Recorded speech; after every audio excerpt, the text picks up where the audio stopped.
Well, hello, folks. It's Top Gun here, and I got an extra special good one for you today. That's right, I've gotten a bunch of requests for content, and enough people, especially a little extra kick in the pants for something retro. So, Max Payne, a shout out to you on Twitter for prompting me to get back to the basics and to get back to some classic nostalgia. Yeah, this is a Crystal Ball episode, folks. So, getting going today, before we get into that Crystal Ball episode, again, a shout out to Max Payne. Thanks for being an avid fan and always being there. And another shout out to Nikki Boo Boo. You bastard. You had to have a name like that. I have to say that name seriously because who sent me this jacket? One of my most rockin' fans, Nikki Boo Boo. So, he sent it to me right before the beginning of a heat wave. And it's a very warm, luxurious jacket. I have my air conditioning turned up today so that I can wear this. Winter is coming, and that meant something in Canada long before Game of Thrones was around. So, moving forward, I'm going to talk to you just a little bit here. And, yeah. All right, let's drop that down. I want to just talk to you a little bit because I like talking to you guys a little bit. I love to do my rambles. And really, looking at things, I'm pretty happy in the crypto spaces for the most part. And I love my hex till death do us part. I did my tweet today, which is getting like after like after like, which was basically a Visa commercial or MasterCard commercial. Like, almost 1 year in hex, 137 meals skipped. Da da da da da da. Regrets zero. Owning hex now, priceless. Yeah, I got some more news that made me bullish on hex, and all I can say is that I could be full of it. I could be making things up because I can't even tell you to go do your own research because it's not public information. And so until it's public information, I'm not going to roll with it out of respect. That's the way I am. But I will say, personally, it makes me more bullish on hex. I believe that our next bottom is coming very soon in hex, and I'm trying to actually save up to get this one because I missed one of the bottoms. I was so broke. Life is what it is, but I don't give up, and I'm not going anywhere. I was born in a bear market. I will die in a bear market. But yeah, because almost every time we get to the top of a peak, I almost break even in crypto.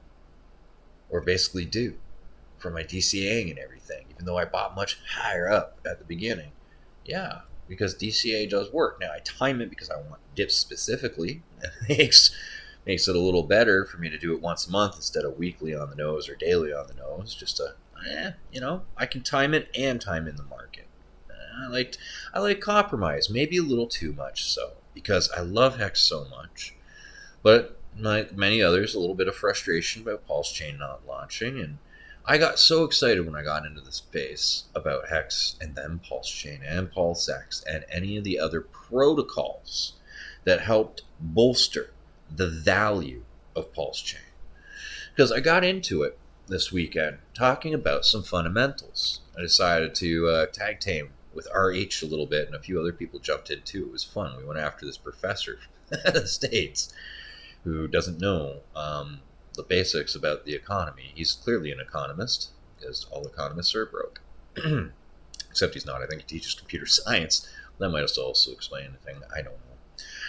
It's not his area of expertise, but getting in there, I said a few things, and I realized they're very true. They're just as true when I first got into Hex as they are today, and they're just as true as they will be in 10 years. And the value of crypto is in its price. Yes, we all want to see price go up. It's bolstering to our egos. It helps us live a little better, and it validates our choices in speculation. But the value in crypto is to get rid of the middlemen, to get rid of people trying to tax and steal parts of your income for no good reason. Like, yes, you're going to have to pay taxes, but you don't have to pay all the service fees and the extra stuff of paying someone to manage your money that might not even be managing it well. The idea of crypto is to become self-sufficient, which is where I like to teach critical thinking on this show. So what is the inherent value of crypto? It can't be counterfeited. It's stable in the fact that the program runs and can't be counterfeited. That is the value. Now, a couple bridge exploits have kind of worked around that with Bitcoin, but it's kept its value in an error or two. And other chains, it happens. It's not great. We shouldn't have it happen. Pulse chain, I believe, will be one of the first chains without that kind of crap happening to it. Now, the idea is it can't be faked. That's value. And you can transfer it to anyone in the world without going through a bank, without giving them reasons, without having to wait any longer than the transaction time. So on Bitcoin, yes, that can still almost be as long as using a middleman, because there are so many people using it, because it has been successful. Even if it is Betamax, it's lasting more like vinyl. And vinyl has its phases where it goes into the background and it'll never be boss of the scene again, but people will always appreciate vinyl. And Bitcoin set a standard. I think it's going to be traded as a standard class for crypto for decades to come. Do I think it'll always lead the price? Do I think other cryptos could overtake it? Yeah, I believe Bitcoin will go into the background because it doesn't like to adapt. Just like HD versus Blu-ray, beta versus VHS. You refuse to adapt, you fall to be irrelevant. But crypto in general keeps evolving. So the value in crypto, the basic utility, is to be able to store your own wealth, control your own keys, not have to trust someone else, trustless systems, and be able to exchange that trustless asset over the world. Now, it's nice if that asset goes up in value exponentially. But all in all, Bitcoin traded before it even had a value. And people were still going, well, here, have all these Bitcoin to mow my lawn. It doesn't really have a value. Buy it for whatever fractions of cents from Magic of the Coast. I really do miss Magic the Gathering. Or was it Wizards of the Coast? Whatever. I miss Magic the Gathering. And I'm sad that Wizards of the Coast sold out on D&D. Anyways, you guys aren't that kind of geeks. You don't have Star Trek Fleet Commander on your desktop every time you're doing a video. So back to what matters. Utility of Bitcoin. Its use case is what gives it value. It's why we buy it. And then we believe which ones are programmed the best. Most likely not to be hacked. Most likely to stay sustainable, to have some future speculation to keep that value. That would be nice. The more useful, the more likely it'll get adoption. The easier to use, the more useful, the more adoption. That is key about technology progressing forward to the point where we all have iPhones in our pocket that instantly send us all sorts of ads that Apple's trying to capitalize because they have our complete undivided attention. They can sell us anything. A little bit scary, but technology grows like that. And so investing in crypto is investing in the future of a technology, believing that that technology will have value because of the way it can secure and allow us to interact trustlessly. That is, for me, the reason that I get into crypto. And when these systems are good and work, other financial devices and instruments will grow around them that will help grow them, like Grayscale did to Bitcoin. All of a sudden, a trust fund shows up, able to sell portions of Bitcoin to Wall Street that can't buy crypto because of the loophole of trust funds being able to accumulate such volatile assets and then sell shares of the trust as securities.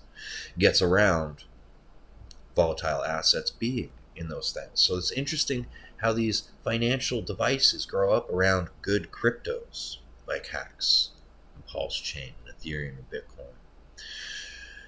And that's the whole idea, is getting in on something you can believe in. And the community around Hex is so big that there's value. Even if everyone pulled Liquidity and the world collapsed, I believe there would be Hexicans seeking each other out in the world, still willing to pay each other in Hex, even if they couldn't KYC in and out. They might actually using crypto as what Bitcoin wanted it to be in the first place, another currency, a new kind of money. Now, Pulse Chain will make transactions faster. Like, do I think we're quite there yet? No. This is still the Wild Wild West. It's early, very early. A lot of good assets to get into, but even more scams. 98% of them are scams. It is true. A lot of them are just horrible, horrible scams. And now, I have talked about many altcoins on this project because I refuse to be a maxi. To me, a maxi is closed-minded. And the moment you are closed-minded, the Dunning-Kruger effect is ready to take hold. And you're going to get dumber and you're going to get louder. Me, I do disappear off because I have a belief that it's not someone's intelligence that controls how loud they are. It's not because they're dumb, they're loud, or because they're smart, they're quiet. I believe it's inverse. I believe it's because they're loud, they're dumb, and because they're quiet, they're smart. Because if I learn a fact and I come on and all I'm doing is spewing that same fact over and over and over again, I'm busy, I'm closed, I'm in that system.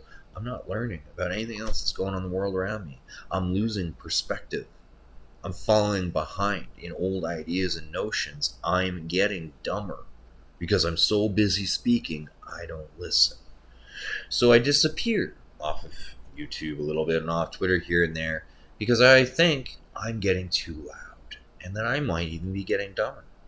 And when I'm quiet, then I have this weird ability to listen. And when I listen, I learn. Funny how that kind of works in my mind. And so we're all hexagons. We understand getting away from middleman D and getting away from speculative gambling and being responsible into DCA and locking our assets up. But then we're so bored, we're all degenerates. How many tokens have popped up in the system? And this is where I feel bad. Because I have liked a lot of protocols coming to Pulse.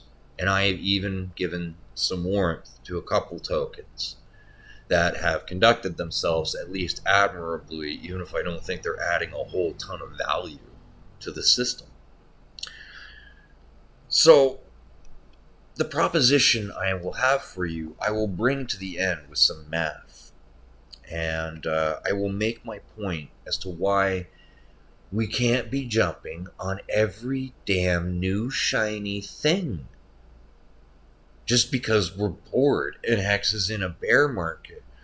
I mean, all the money that's been going into the new shiny things, I wonder what that would have done to the Hex price if it had gone all to Hex instead of shiny new toys. Wouldn't it be interesting if we could apply some math to that? At this point, I think I have talked long enough about my insights and thoughts, and maybe we should get to the basics. So, Max Payne, this one goes out to you. For today, we are actually going. Let's see if I can do this right. There we go. We have gone screen only. We are going to clickety-clack math mode like the classics.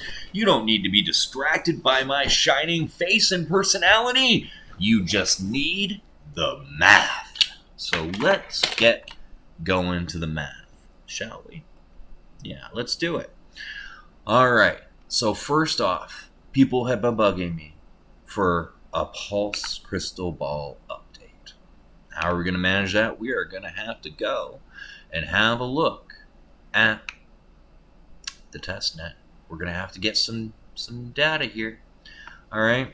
So this is what, for me, PulseX, this is what's really scary. You see the amount of liquidity for PulseX, 1.16 billion. That's insane.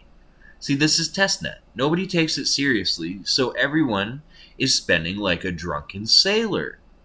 Any whore in a port. Pun intended, sailor.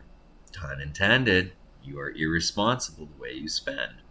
So basically, this is a playground where people can try providing liquidity that would never provide it in the real world. So our liquidity pools are much larger here than they would be in mainnet. The transactions, some of the purchases, the volume traded is not an accurate representation because this is monopoly. You do whatever monopoly. It doesn't matter if you get broke. You take more risk, do stranger things where you wouldn't be comfortable with if you were actually playing with your money. So, looking at testnet, it's going to paint a horrible picture for PulseX. And I didn't want to do that for the longest time, but we're getting close enough that I want to do that. I want to paint this horrible picture now because I think everyone has had so many expectations and so much else that, I think I need to lower expectations for fun before PulseX so that everyone can enjoy being blown away by the real-time data when I start applying it to my calculator. So we are looking at 1.16 billion liquidity. My God, that is so much liquidity. So much. And then we can see the different pairs it's broken into. Wow, 3 pairs. It's paired with everything. Okay, but 1.16 billion in liquidity. And I always forget if that's both sides of the pair or one side, and it doesn't.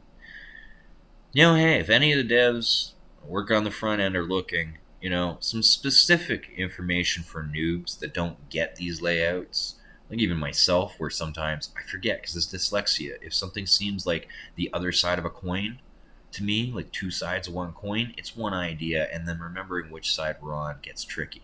It's where my dyslexia gets me. Usually with the math, it's not a problem, but remembering what facts packed what. So is this 1.16 just the value paired with PulseX tokens, or is that the total value of both sides of the liquidity, the PulseX tokens and every other token it's paired in? I believe it's one side of the pair.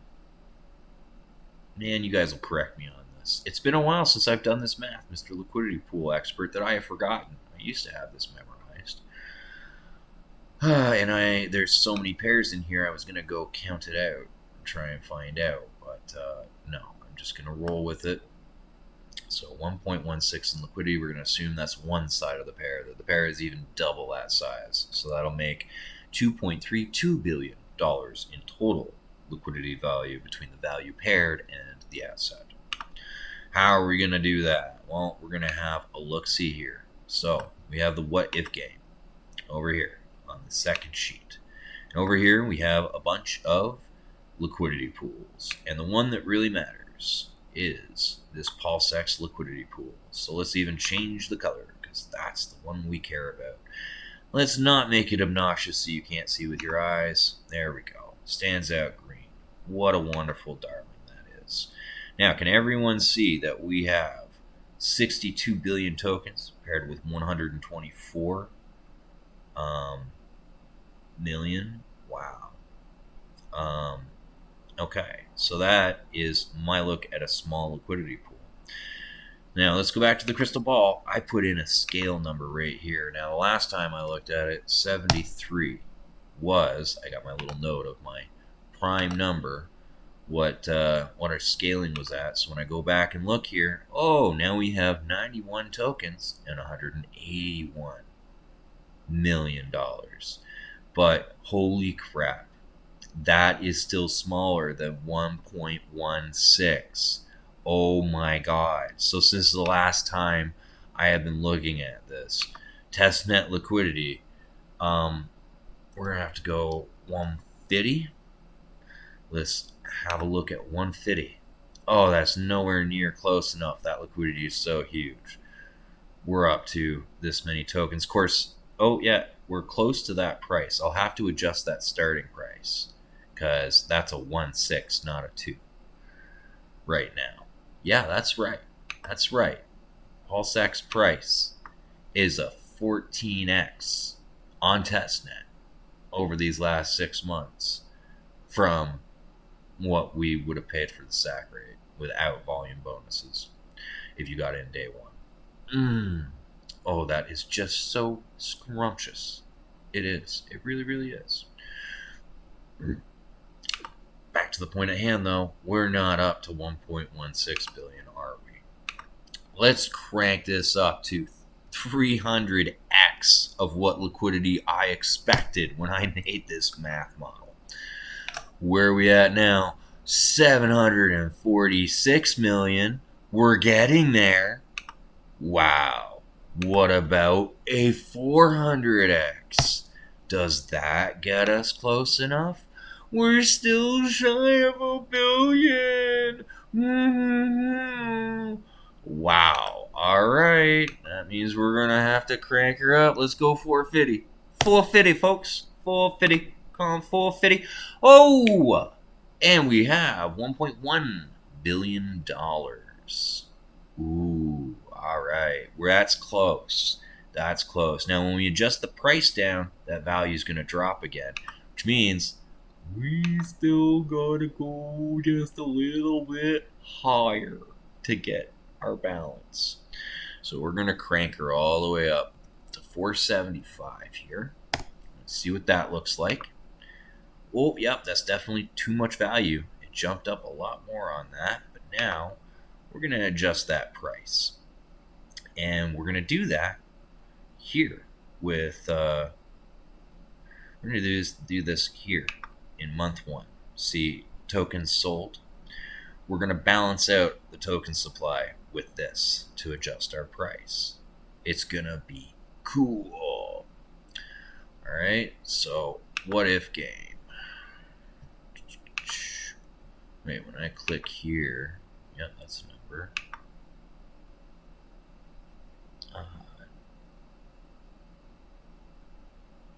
That's referencing another spot. Where did I have that? Oh, I think that's my sell-off number here. So we're going to adjust that. Let's take that to 1%. That's so... Yes, that changed the token sell. Oh, look. That would put the price at 1.5. So let's go have a look at testnet again. Was that 1.4? 1.4. We're so very close to adjusting the math model to get to where we're at now. All right, so 1%. Let's up that. We're so close on that. Let's try 1.01. Yeah, 5. Let's try that. How close are we now? That's the price we're looking for right here. All right, 0014. Now we've matched out our price for month 1. Let's have a look at the what if game for the particulars and see what that liquidity pool looks like. Do we have that pretty close to on cue for where we should be? All right, where's month 1? Very first month, right here. Tokens, value, there we go, $1.2 billion. Very, very close. Very, very close with our crystal ball now. So let's take our LP scale size and take it down to 560. Alright, price stays the same. Let's have a look again at our what if game. 1.17. Ooh, now we're getting to about the right level where close enough for Canada becomes an expression. Let's try 555 because we're feeling bullish. Alright, and in the what if game, 1.16. There we go. We don't care about the loose change. This is all testnet numbers for fun anyway. So we've got our first month of runtime at least balanced with the current price and the current liquidity. Alright, so now we've got our LP size, our amount traded. What we're going to need is our bullish terms to the volume burnt. Okay? So how much is being bought and burnt over time? So ideally, so this doesn't actually include the buy pressure that's gone into this. Like the model for this is still just what the whale does in the system, not the actual price. It'll be more real when mainnet launches and I actually feel like tracking this stuff. But we had bullish cranked up to 200%. But really, the trading, let's have a look at the average volume on testnet.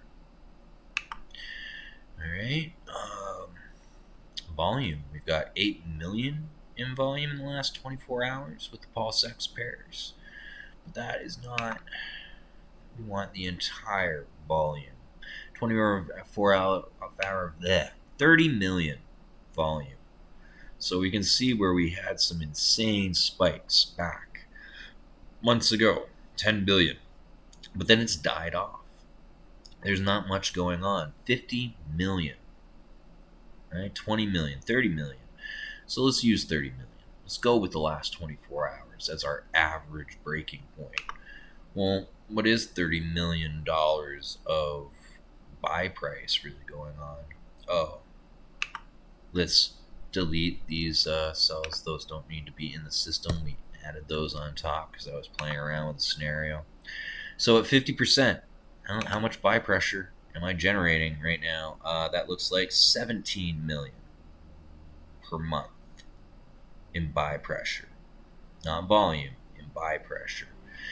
And that was calculated over here. See, fee income per day, 1.9 billion per day. Then the fees, and then the buyback percentage of the fees. So out of 1.9 billion per day, that is less than 1%. So we're dropping to 19 million. Like, that's how we get down to 17 million of buy pressure per day, because that's the volume per day.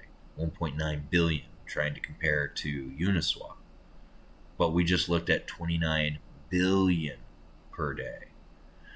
So if 1% of this would be 19 million, 1.5% would be our volume amount. So we're going to take our bullish to 1.5%. It rounds it to 2 because it's a dick. Let me see here. Add some numbers. There's our 1.5. All right, thank you, Excel. So what does this do to the buy pressure on the system? Well, we are looking at the stock market. 30% gains for 1 year in this system if no one bought or sold. $1,000 in the sacrifice total amount. Basically, $1 for 10,000 coins being the price in that sacrifice model. We're looking at 1,362. Now, the stock market tries to guarantee like 5, 8%. Sometimes they're insane and go 10% returns. This is horrible. This is crapped all over. It's not getting used enough, and drunken sailors are providing liquidity. And we still see a 30% gain in price action from the buy pressure. And total removed over a year at that rate should hit about 200 billion. Now, I did see something on Twitter that made me extra bullish when I saw, wait, how did it jump to 75 billion burnt after I just saw it at 65 billion burnt? So I went back and I double checked and I went, oh, it's still at 65 billion burnt. Someone was having some fun with us and photoshopped something. Doo-dah, doo-dah. It got me off my butt and made me do some research today. So I will thank them for lying to me. It got me to look into some things. But unfortunately, no, it's still at 65 billion because the transactions are slow with the burn rate. So I'm still being bullish, putting my burn rate at that to hit, because has it been 4 months? If it's been 4 months that testnet's been burning, that's pretty accurate dead on. But if testnet's been around 6 months, when did testnet launch? Oh, it was after the PulseX sacrifice. It is probably closer to 4 months. That is funny how that's lining up. Testnet data, my model, after a year, about 200 billion should be burnt. Oh wait, I'm looking at the 5-year forecast. Is that true? 10-year? Where's my 1-year forecast? This is an old sheet. I feel like this is an old sheet. Where did I put things? There should be a 1-year forecast. Then a 5-year. Why? 10, 20. Did I change it to 5? Year 2, year 3, year 4, year 5. Yeah. Did I just give up on the 1-year forecast or something? Interesting. It's been a while since I've played with this. Obviously, I don't even remember, where's my 1-year forecast? I really went long term if I just ditched 1 year. There we go. Number of X's since launch for 1 year, 1.18. That means an 18% gain over the first year. All right. Okay. So there has been more activity. According to this, only 18 billion in the first year would be removed. Man, I really did get keen on long-term price charts. I can't believe I got rid of my 1 year forecast on this thing. All right. So oh my God, I was looking at the 5-year forecast for 30% returns. That is so stock market. So yes. All right. You do not want people providing mass amounts of liquidity. It becomes an anchor for the price. It might as well be a stable coin at that point. We don't want that much liquidity. Oh, and then hopefully, because it's not a test net, people will be using it more often, so we'll see a higher burn rate.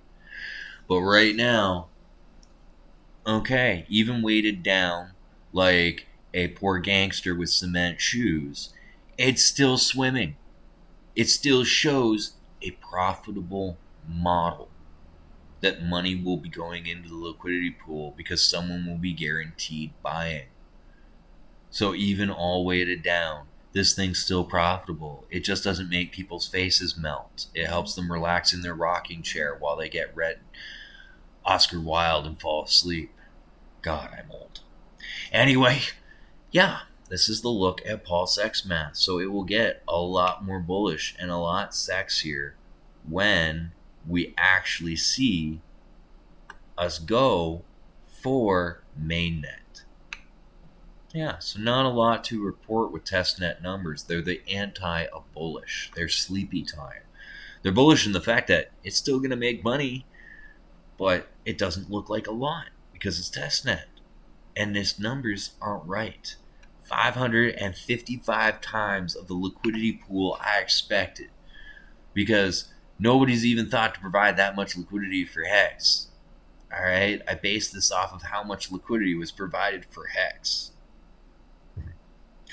Now, Pulse should be the most liquid asset in the system. This is why I've never been particularly bullish on the price of Pulse. It may still buy up. Mania may still hit it, but it takes more economic pressure. I look at it as a sustainable chain. The price will go up at a nice rate so that people for quite a while can afford to get into the system and enjoy the benefits. I like the idea of sustainability versus burnout for maximum gain. Now, the token in the system, separate from the system token, doing this, I think is awesome. A true burn, fire bright token. We're going to up the price. Love it. And in another episode, I'm going to talk about one of my other favorite assets that's doing this. And it's not PulseX. It's another one doing a buy and burn. And I will be doing some math for that. And in that time, I will make sure to re-include the 1 year forecast. I don't know what happened to the 1 year, but it's basically month 12 on this sheet. That's 1 year. I don't know why I deleted it or covered it over. I do some things sometimes because I get in a mood, and apparently I was busy working on long-term forecasts. Oh, look at that. We can get a 2x within 20 years. And people are going, what did I do? I told you, this is testnet numbers. It's supposed to make you feel crappy, so when you actually see PulseX price on mainnet, your face will melt in the good way. So there we go. We had a crystal ball update and look at the testnet numbers, which are anti-bullish because they're a bunch of drunken sailors that don't care about anybody's value because it's a valueless system. And the Twitter report about 75 billion burnt, fake. We're at 65. It's still a wonderful number. It's just not as avid as my models projected it could be. So what other math do I have for you guys? Well, again, we're going to do a reminder of the liquidity pool math. Now, I've done some other videos where I break in and basically do the formula. All right? So basically, I rewrote the equation a little bit. Instead of it being x times y equals k and x divided by y equals p, and the root of the delta of p equals the change in x and y. Wait, what? And I couldn't even find that delta bit I'm talking about, which is whenever you see a triangle next to something, it means the change, the variable of how much different it is from where it was. So if the price was $1 and it goes to 4, the delta would be $3, the change. So this matters. I had a eureka moment in the shower to figure that one out. So I rewrote them. Asset times value equals, and what did I call this? I thought I had it as the constant. I don't know why I changed it to S. Size of pool. The constant, which is the size of the pool. So the asset, which is your token usually, the value, which would be usually your USDC or your dollar value, those times each other equal the size of the pool. And the size of the pool shall never change while trading in and out of the pool. It only changes if you provide liquidity or remove your provided liquidity, if you're no longer trying to gain the system. And your asset divided by your value, or your value divided by your asset, equals price. Which way is that? Your value divided by your asset is what that should say. Ha ha ha. I caught my dyslexia. Divided by asset, right? And then what's not listed on here is root of delta of P equals delta to X and Y, which should be plus minus. And I don't know where all these symbols are, so I can't properly dictate the equation. One day I will get there. I think Excel has some equivalents for those. And this is probably making everyone's eyes gloss over. But you wanted the math. You got the math. The clickety typety math. So I break this down, this equation, because it's all that matters. It is the projector that makes market caps. It's the projector that makes for people to be able to leverage. Like, this is the idea of the value of a system, and I have done so many bits of math explaining it, even in my valuation video and my all PulseX math video and all maths. So this is just a reminder that we can ask the crystal ball very easily in Excel, and I've shown you how to build these, how we would look at impermanent loss or impermanent gains inside of the system. So this first one is just a look at a stable coin versus an asset. All right, so one price is ideally staying solid. A USDC dollar is always a dollar, so we only have to move the price of the asset around this. So we can look at our present prices versus our future prices. And this is where, if I were to say that this was the current price of Pulse and it was actually going to go down, well, I realize that as the price goes down, I'm going to lose USDC. So yeah, I'm losing 5,000. That sounds like impermanent loss, but I have faith in Pulse to go back up. So what happened to my Pulse while it went down in that price? My Pulse got doubled from 5 million to 10 million. So if I, instead of selling on a double when the price comes really high, and I am confident that it's going to coming crashing down, I could sell and make that prophecy come true by kicking off as I sell, dumping the price, making other people want to sell and dump the price to cause a steamroll down and hurt a bunch of investors in the system, take some time and opportunity cost away, and buy back in cheap. Could do it. But what would be more responsible if I like this asset, if I like this community, if I want to see it do well? What do I want to do when it hits the double, when I think, oh, this is the peak of the flag and we're coming down for a correction? Well, since I believe overall long term this asset's going to do well, this is the perfect time to provide liquidity. I provide liquidity at the top. So as people sell into my liquidity pool, I am buying up DCA version Pulse as I'm ditching out USDC. And I'm getting a good deal with it as I go. And what else does providing liquidity do? It makes it larger, like an anchor dragging through the ocean. It means harder to push the price down. So at this top, add liquidity to cushion the impact of the price drop, scoop up some extra tokens. And then when I think it's bottomed out, I pull my liquidity. Now I'm packed full of the asset I like. And I just, by decreasing the liquidity size, as we saw in my calculator, what liquidity pool size does, that is now making it bullish. The liquidity pool got small as people are buying into it. Oh, that helps price go up. Those are whale games. You pull the liquidity in the bear market. You provide liquidity in the bull. Like when you're at the top of the bull, about to start the bear, put your liquidity in. Earn your fees as people panic and out.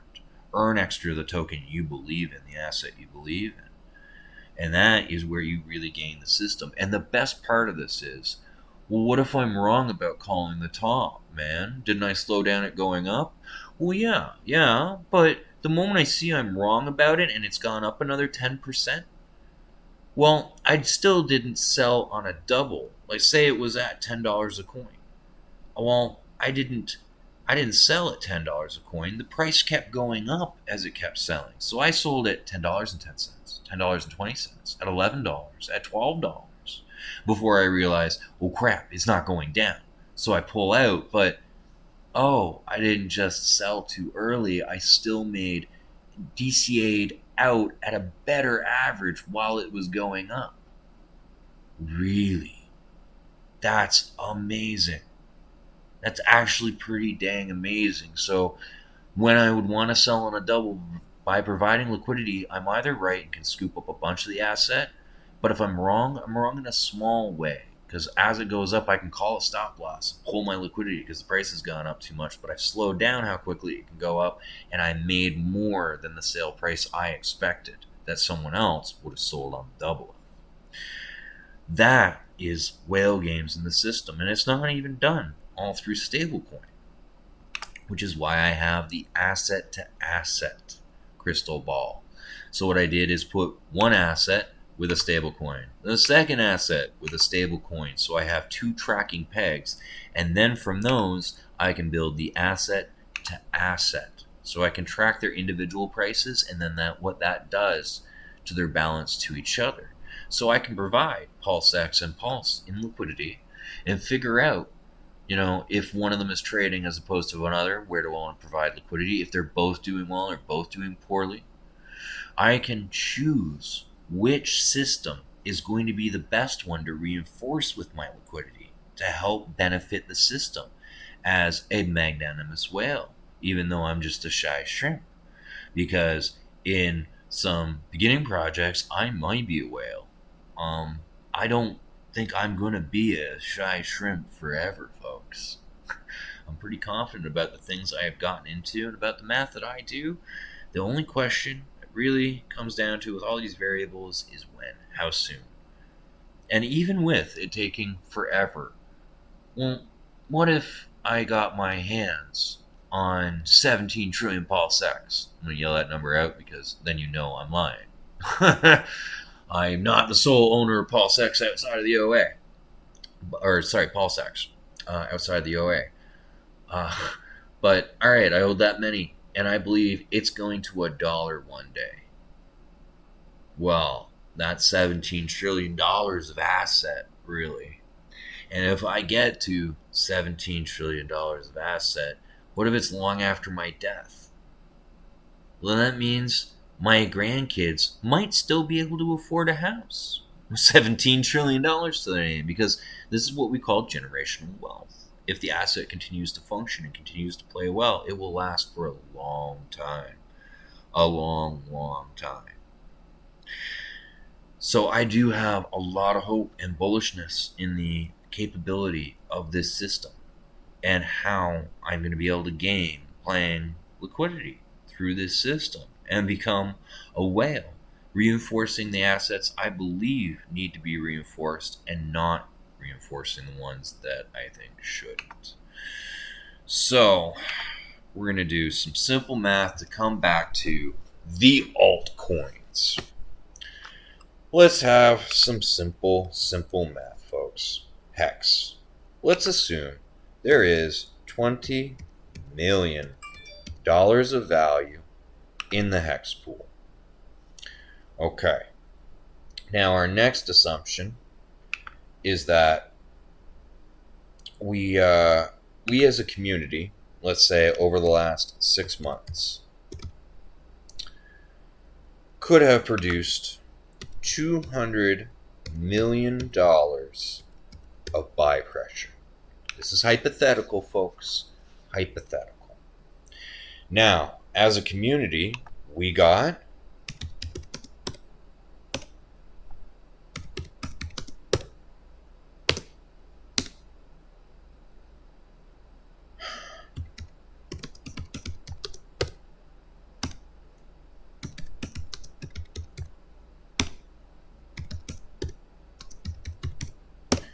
I'm making up names because I don't want to pick on particular projects.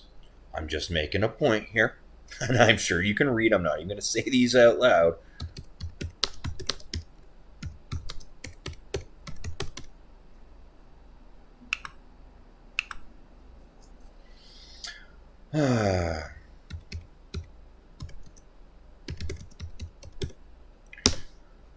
All right, 1, 2, 3, 4, 5, 6, 7.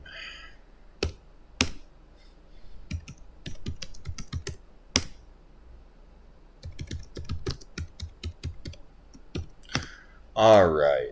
Now, some very easy maths here that we can do. All right? And it's going to be equals this reference, Alt 4, F4. Oh, wait, no, wrong one. Just F4, just F4.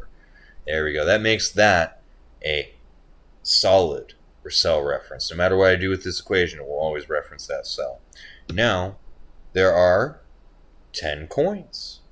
So we're going to divide this by 10.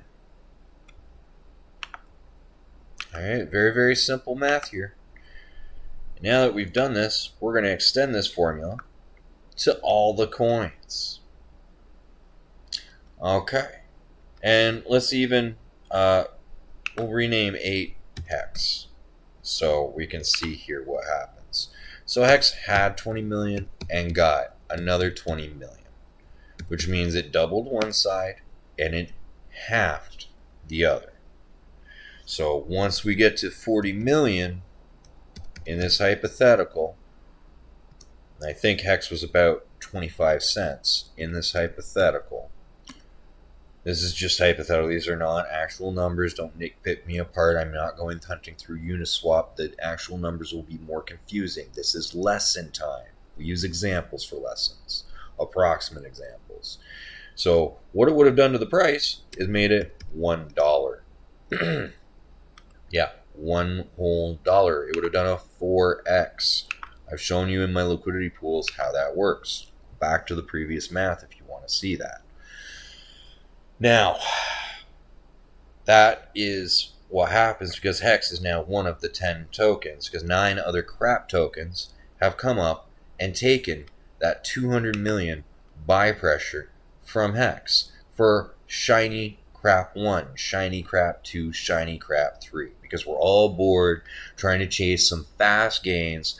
We're diluting our buying pressure amongst many tokens with random liquidities that are getting 4x's or a 10x, or a 2x or a 3x.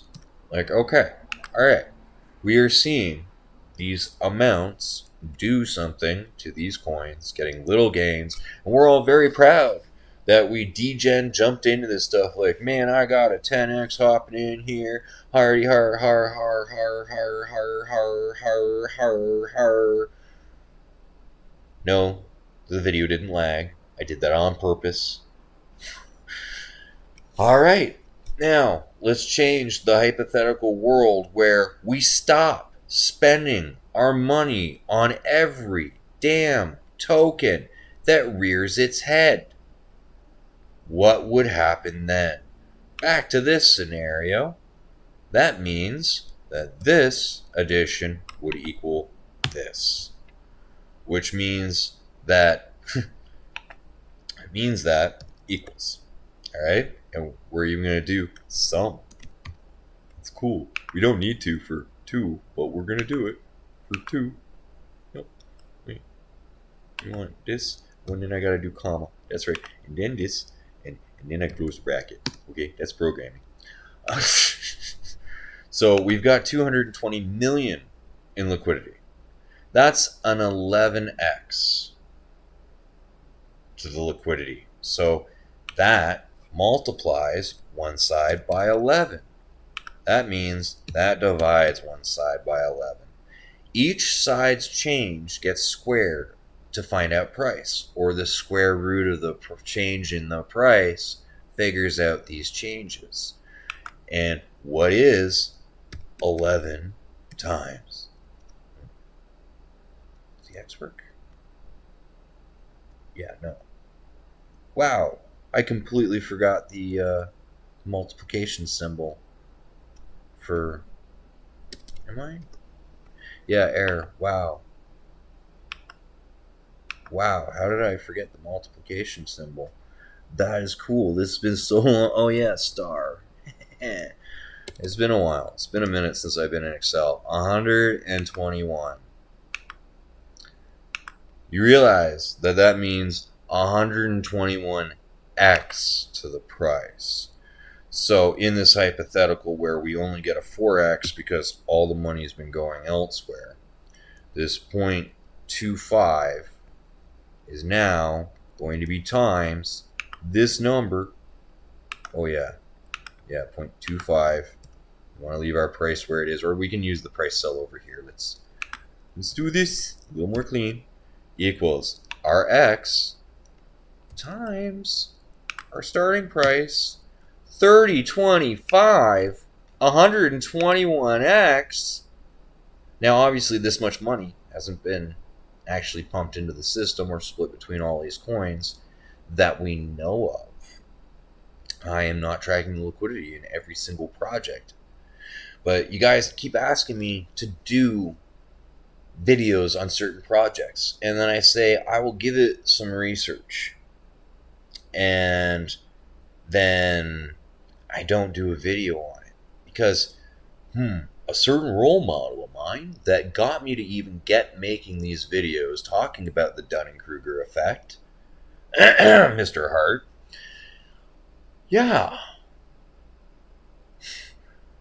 So Mr. Hart here teaches us very clearly about a lot of things, builds some very good projects, and tells us to avoid scam coins, tells us to buy the things we like, the things we can trust in.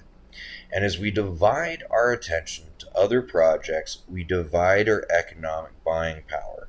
We take the buy power away from Hex, which I believe is going to have some great benefits. So yeah, although 200 million has not necessarily been put into all of this all at once or anything, like I just made these numbers up as examples to show you, but while you could be using the 20 million to get small X's and a bunch of individual projects, when you harness and work together, suddenly you amplify your strength. And you create a lot more buy power in one system because of how the liquidity pool works on exponential growth. I've done this math again and again, and I will do various maths again. But this explains, oh yeah, so like Richard Hart, another thing that he does, I lost my train of thought, is he doesn't talk about alt projects.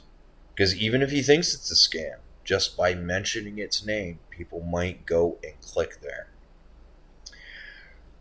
So I don't like to go advertise names because I don't want to send people to scams. But if you really want to know from me if I think something is worth investing on, ask me to do a video on it.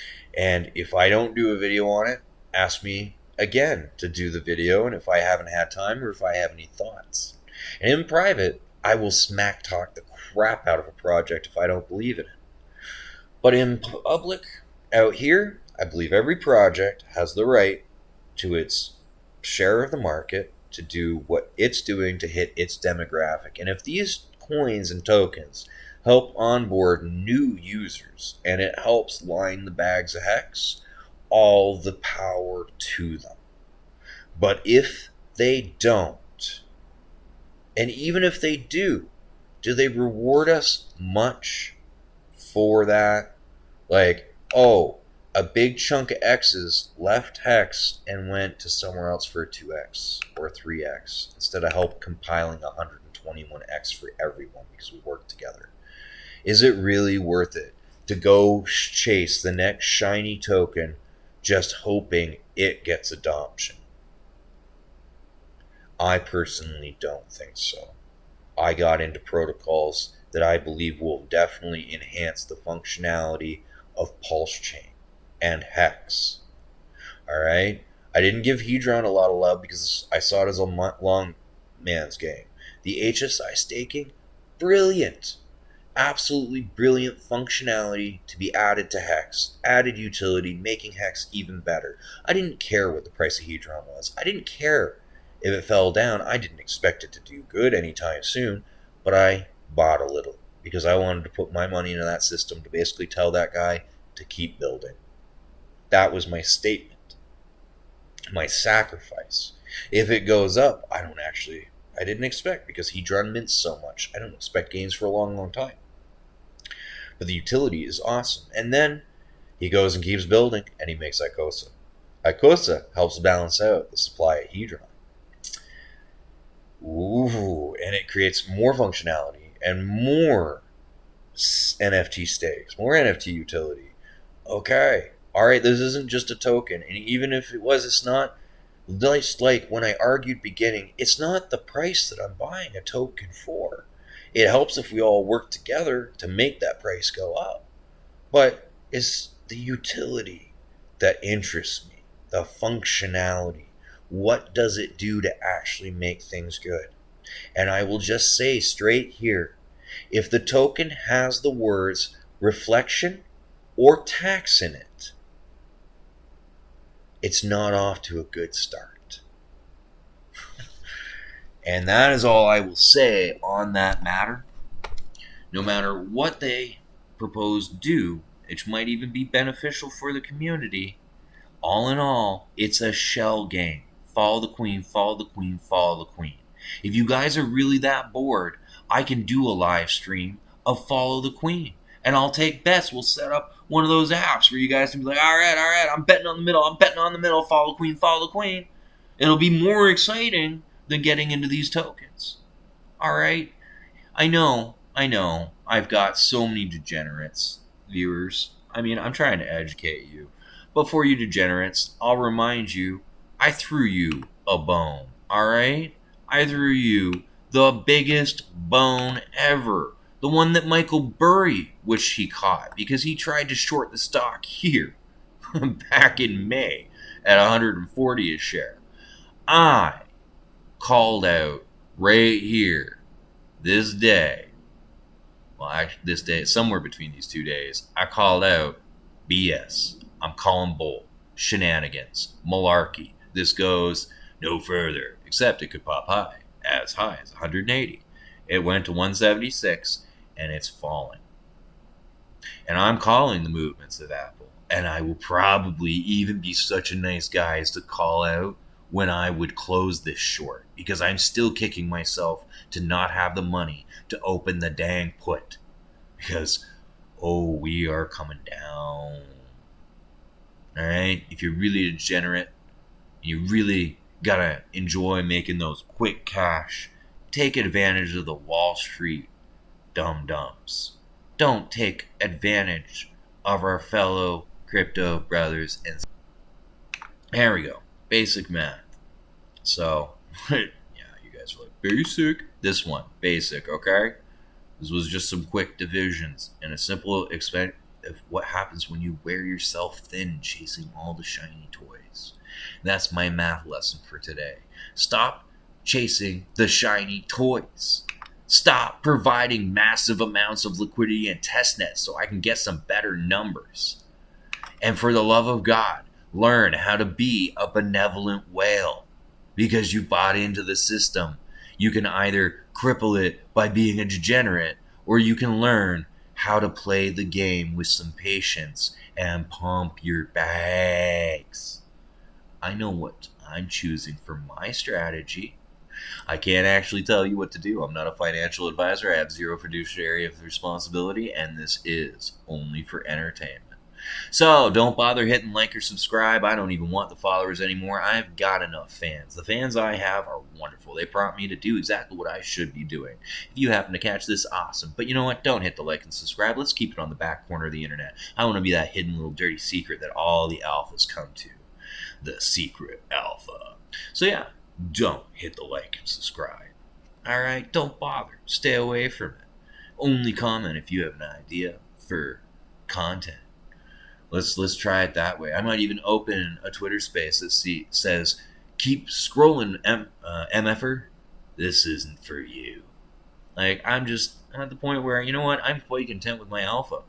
And I'm starting to think I shouldn't be sharing it. Except I'm going to keep sharing it. I love the community and want it to do well. It's just, there's certain points where I'm like, I'm seeing some things and I could take advantage of this and get ahead and then share it. But instead, I'm sharing it as I'm planning to take advantage of it.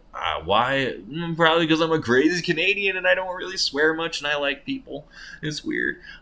I'm not all totally capitalist like I should be, and I'm not completely selfish and trying to take this all for myself. So for free, I'm providing this. I don't even monetize my videos until a week after, like until the new ones dropped. And even when I monetize them, I'm making like $2 a month on YouTube. Not even enough for me to hook up my real name and dox myself to Google so I can get that money. It's just sitting there like rainy day fund. That'll buy me crypto one day. I'll cash out when there's actually a dollar amount. So I don't make money to do this, guys. This is the joy of teaching people useful facts and information. I collect it and I share it. That's what I do.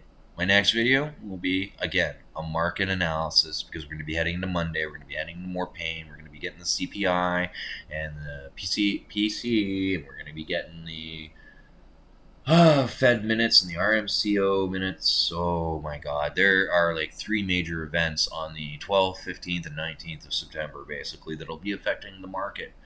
Earnings, and my favorite YouTuber that just force feeds all this down my throat is still missing. Maverick of Wall Street, where are you?